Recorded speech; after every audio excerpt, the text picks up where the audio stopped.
Hello, ladies and gentlemen, and welcome to Real Talk here on TV 35. I am your host, Pat Brock, and we are celebrating mothers. And we've got the beautiful Austin family with us. Hi, girls. Hello. So good to see you three. You know, you're like the Charlie's Angels today. So, this is going to be your opportunity to meet the Austins, and of course, the girls are going to tell you how amazing that they think that their mom is. Sharon, talk with us, share with us about your journey from when you were their age, and now here you are, a mother of 3 adult children. Absolutely. First of all, thank you for inviting us. It's such a great opportunity to always talk about my children. I have 3 wonderful children. Yeah. Ashley, who's with us, Caitlin, and our son, Jonathan. Yeah. He's a senior at Dublin High School, and we could not get him to come, of course. He's just a little bit too shy. That's all right. The journey has been the most exciting, most interesting, most terrifying. Yes. And all of the above, but most of all, the most enjoyable journey that I have ever been on. When you were their age, did you ever think that you would have 3 children? Well, actually, Pat, I always wanted 4 children. Really? I did. I wanted 4 children because I came from a big family myself. I am the youngest of 9 children. Get it, girl. So we always had lots of company, lots of family, lots of friends over, and my mother was the greatest cook in the world. Wow. So we always had plenty of food as well. So everything evolved around family growing up. Yes, absolutely. Once again, being the youngest, they would always say I was the spoiled child because I had older siblings, and they claimed that I didn't have too much to do, but I beg to differ. Yes, you do. But we did have a lots of love and a lots of discipline as well. Right, right. With our family, because our mother was a very strong disciplinarian. So she didn't spare the rod. Not at all. Not at all. But among that discipline was lots of love as well. And that's what's so important, is to know that we're loved and that we're being taken care of, especially by our mom. Girls, talk to us. Share with us about yourselves. We want to know where you are and where you're going in life. And share with us about the relationship that you have with your mother. We'll start with you. Okay, so I'm Caitlin. I'm a senior now at Georgia Southern University, major in communication studies. And so throughout my college career, I can say my mom has been a real huge impact on my life. She always jokes about how I call her every day. And she's like, I'm working. But I'm just like, I need to tell you about what's going on. Really? Yes, it's to this day, I'm still calling her, telling her what's going on in school, and she never has met any of these people before. But you get to share your life with her. Yes. This is like your Dear Abby. Yes. All right, talk with us, darling. Okay, my name is Ashley. Hi, Ashley. I'm just now getting ready to start my 3rd year of pharmacy school at the University of Georgia. Wow. I also completed my undergrad at UGA, and after I completed undergrad, my mom was gracious enough to allow me to come back home to work for a year, stay at the house rent-free. So I also went through the undergrad struggle, and I'm also currently going through another struggle with grad school at the moment. But yeah, my mom was definitely, I may not have called every day. Right. I did call, she did pick up. She did pick up the phone. Yes, which is very important. And she's always giving me, just little advice here and there. Yeah. And just has always just been my really good rock. And so what is it about your mom that when you think about, when you become that mother, things that you want to emulate from your mom? Okay, well, the first thing I would probably say is her consistency, because she's always been there, always been, played no favorites. Yeah. Everyone gets the same amount. Yeah. And just how much she's shown not only at our home life, but out in public and maybe out at church. She's always been the same person, the same morals, and just always been that same person. That's nice, and that's so important. And I talk about that a lot with my daughter, about being consistent. You know where we come from. You know when we say what we say, we mean what we say.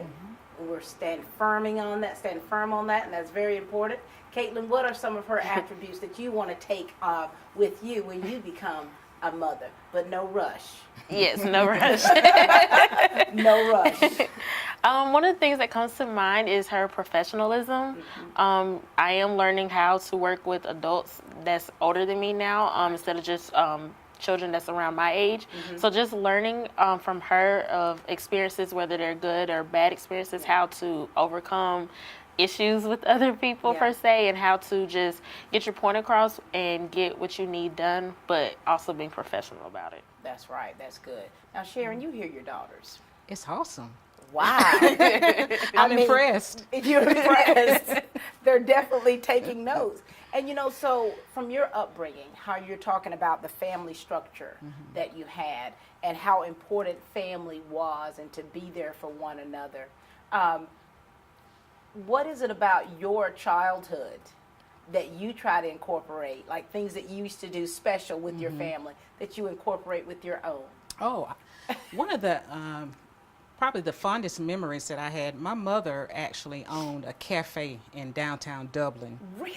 Years ago. What was the name of it? It was Marty's Cafe. Oh, wow. And my mom was not an educated woman. I believe she probably had a second grade education. Yeah.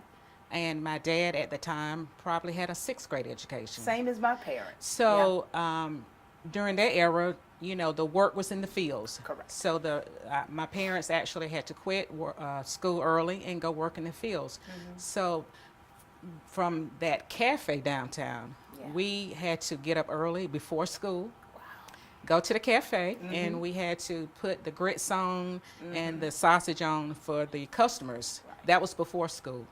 And then we had to go to school, my sister and I.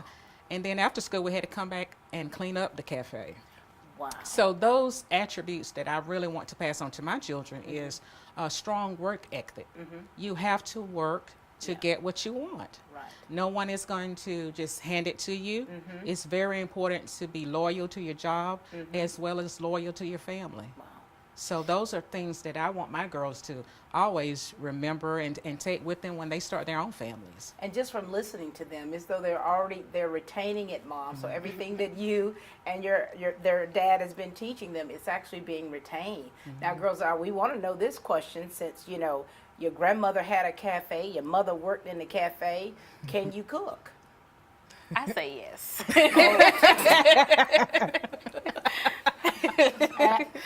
Ashley? I'm learning.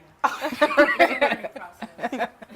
And so we're giving them a learning curve. A learning curve, because I really value the importance of education. Right. And when they were in school, they were very involved in school, whether it was soccer, whether it was clubs, whether it was band.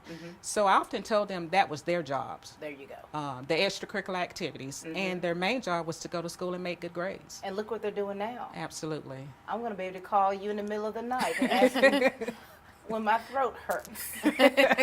And you and I can have a conversation all day long, marketing, public.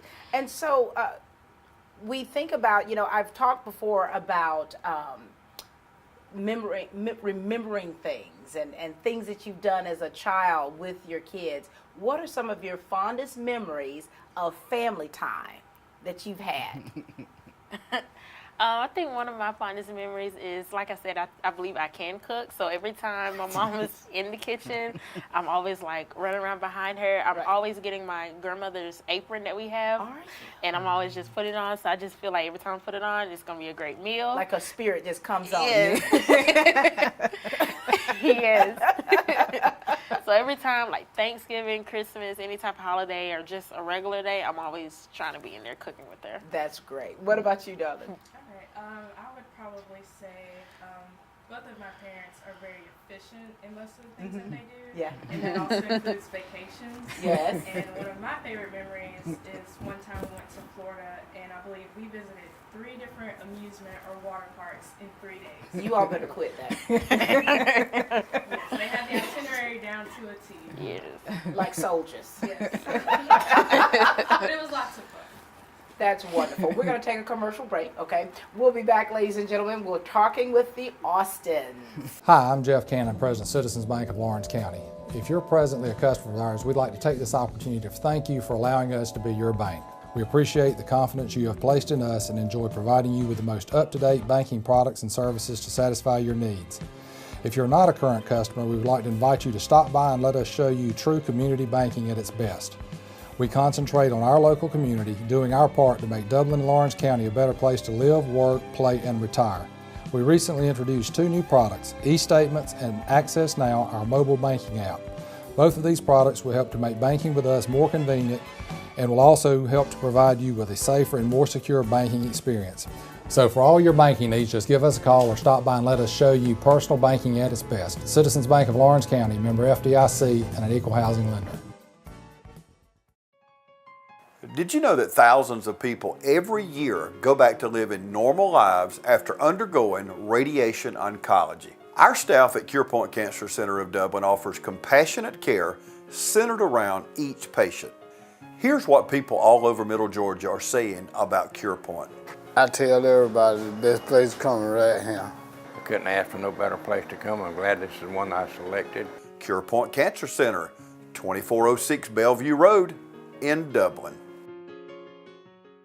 We are back, ladies and gentlemen, with the Austins. We're having a wonderful time. Lord have mercy. And you know, there's one thing too that we need to talk about is the fact that your husband, your dad, is a pastor. Yes, he is. And so there's that double duty. Share with us, Ms. Sharon. Wow. Actually, we've been married 27 years, so I've been a pastor's wife the entire time. Oh, when wow. we met, he was very young in the ministry. So that role is one that I had to learn how to develop. Right. No, there's no manual, no one to tell you what you should or should not do. Right. So it's truly a work in progress. And it's also a role that I take to heart very dearly. It has lots of excitement and joys and also lots of frustrations. Yeah. Because we firmly believe that we are responsible for people's souls. Right. And to me, that's such a huge responsibility. But once again, it is a work in progress, and it's a journey that I would go on again if I had to. Oh, beautiful. And the fact that you've been married to a pastor that long, you guys have been PKs your entire life. How is it for you being, that labeled preacher's kids and growing up in a household of faith and the responsibilities that the first family normally has, and sometimes the sacrifices that you have to make for the good of the ministry? How's that been for you? Sometimes growing up, it was kind of difficult to understand, I guess, per se, because my other friends would kind of consider me different, saying I wouldn't be able to do certain stuff or listen to certain stuff, but I never really understood it. I thought I was just the same as everybody else.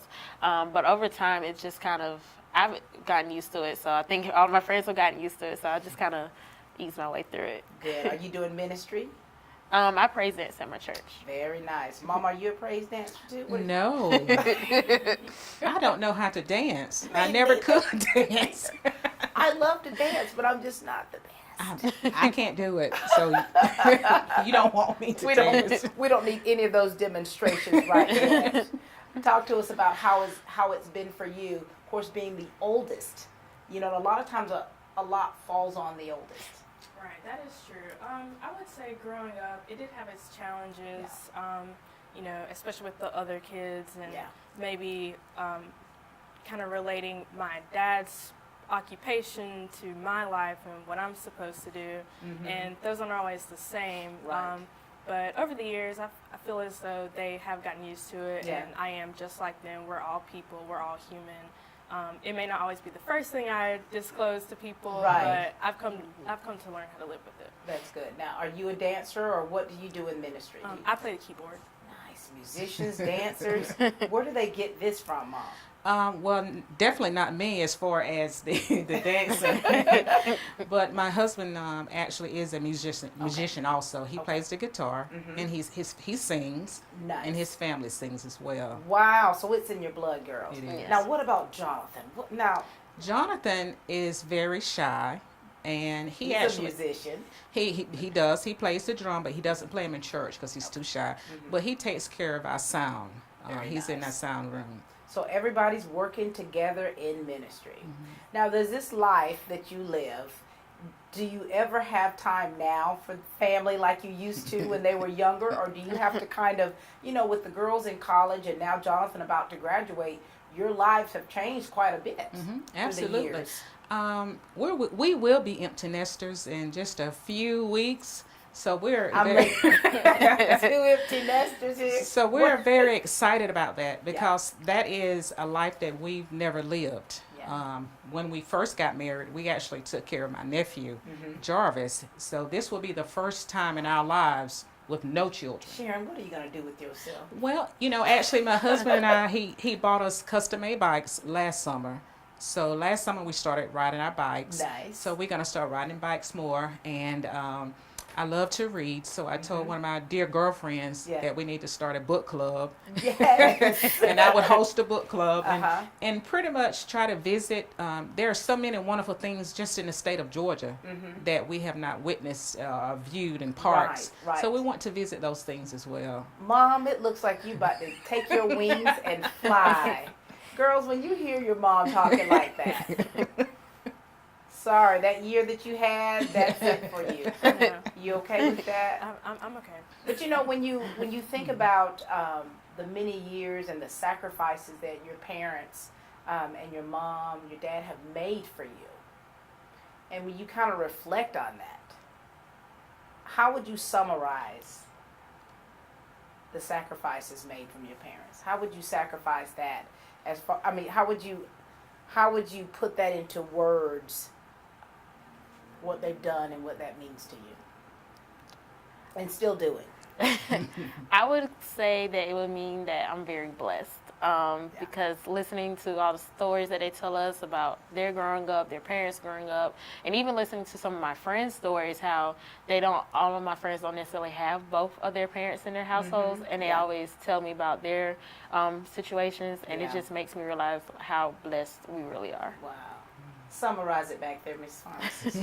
I guess if I had to choose one word, I would say everything, because without them, you know, I wouldn't be here, or I wouldn't even be in the position that I am.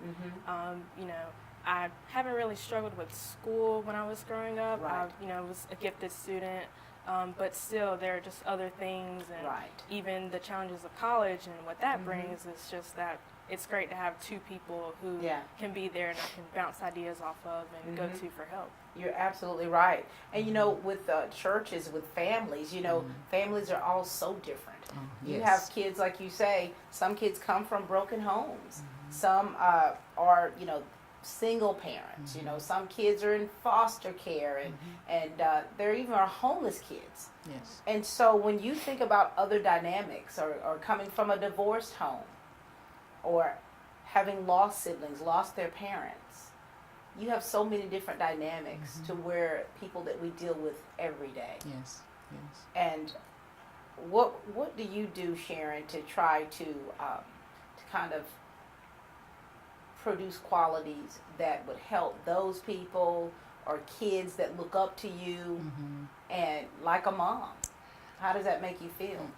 Well, I think one of Ashley mentioned this some years ago when we always would follow them wherever they went, whether it was band, whether it was soccer, whether it was some club at the school, and we would just always have been involved ever since they were in pre-K. We were just very involved, and so many kids would see us, and I remember clearly as an adult, as Ashley was older, a young lady came up to me and she said, "I remember your dad. He was always there." And that statement just sort of stuck with me for so long, and I just didn't realize the impact that my husband had made on this young lady who I really didn't even know at that time, and I met her later. I'm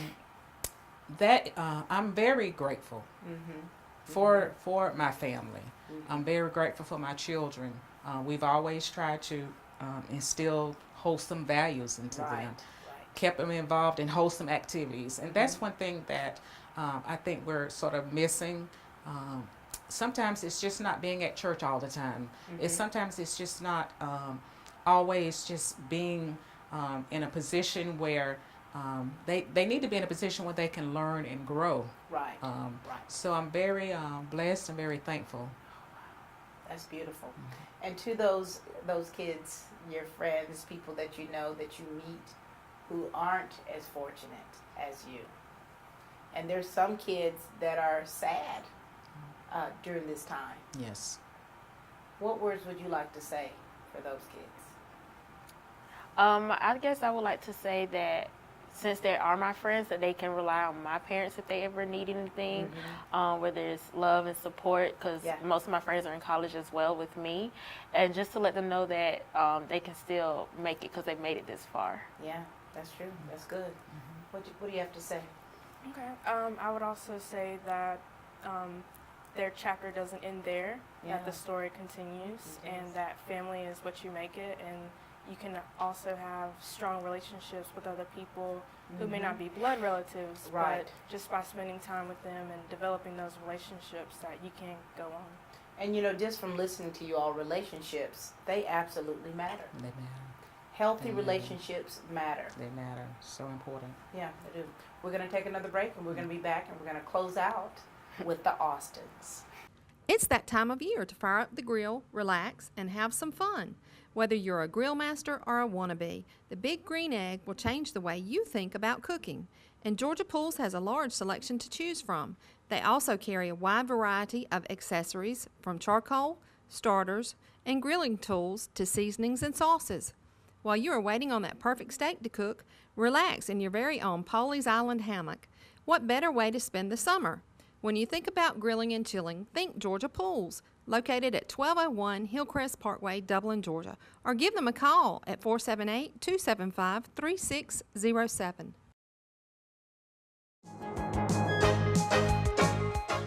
Now at Jack's Hamburgers, get 10 Jacks at a sack for just $10 plus tax. That's 10 Jacks at a sack for $10 plus tax. Offer good 3 to 7 p.m. Monday through Friday. And the super special this week, 12 singles, 4 chips, 4 drinks for just $13.99. Or get 12 hot dogs, 4 drinks, 4 chips for just $13.99. All month long, it's the super special at Jack's Hamburgers. This week's lunch special, 4 doubles, a bag of chips, and a drink for just $4.99. That's the lunch special, available 11 to 2 at Jack's. Jack's, the oldest operating restaurant in Dublin. This has been such a wonderful time sitting with you ladies and letting you share from your heart, and to actually finally get you on the couch, Miss Sharon. Thank you. It's been really nice. You know, you and I, we admire one another, and we always see one another here, there, and everywhere. I was at the last soccer game the other night, and I saw your husband. Soccer mom. I just heard somebody whisper soccer mom. And he was out there, you know, taking pictures. But, you know, it was a pleasure to get to talk with you, to meet you girls, to sit and speak with you again. Tell Jonathan we miss him. Of course, we will. But, you know, this is really a special time for all mothers. Yes. Because when we reflect on people who may not necessarily even be our mom, but have been that role model to us, and to exemplify characteristics that you share and things that your daughters have said about you. This is a time we want to honor you, and not just for Mother's Day, but all the time. We should honor one another. Yes. And girls, you seem to have gotten it right. We're going to see down the line when you become mothers and get you in here and see you with your apron on. To see if that anointing is still on you. You know? We wish you nothing but success as you finish graduate school and become the doctor that we know.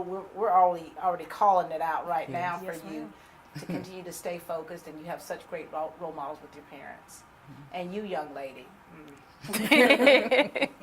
we wish you nothing but the best. We know that you're doing great things. I remember when I first met you, you stood out to me, and you continue to stand out. Miss Sharon, yes, dear. AKA First Lady, you and I have earned our wings. Thank you. Thank you. Right. Love you. Love you too. All right, ladies and gentlemen, this is the Austin family. It's been a pleasure. That's all the time we have for Real Talk here on TV 35. And please keep watching.